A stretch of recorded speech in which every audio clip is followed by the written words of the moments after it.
Covering western Georgia and East Alabama, this is WRBL News 3 Night Watch. An earthquake in the Gulf of Mexico shakes things up right here in Georgia. Good evening, everyone. I'm Heather Jensen. Thanks for joining us for Night Watch. The mid-morning quake was felt in the central and eastern parts of the state and had people calling television stations and emergency call centers to find out what happened. Troup County E911 was one center taking those calls. We talked with some of the dispatch workers in tonight's 3 on Your Side top story. Sundays are usually pretty slow at the Troup E911 center. They're pretty much like laid back in the morning times till like after church. Unless, of course, there's an earthquake. The consoles shake, the chairs shake, everything just shook.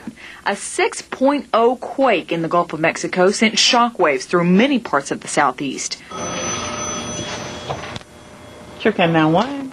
The small tremor kept dispatcher Deborah Hickson on her toes in Lagrange, calming callers. We couldn't tell them anything right then because we wanted to give it any false information because we didn't know what was going on. The city didn't come to a standstill or anything like that, but the E911 center is underground, leaving dispatchers to think the worst. I was thinking, could it have been the space shuttle falling or something? A few calls to the National Weather Service confirmed an earthquake, although it's not the first for Lagrange.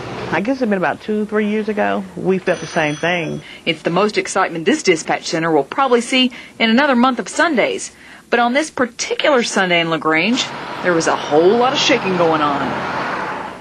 To give you an idea of the magnitude of this earthquake, the U.S. Geological Society reports 904 people in 365 separate zip codes said they felt the quake. Most of those folks were in Florida and Georgia. However, some reports came from as far away as North Carolina.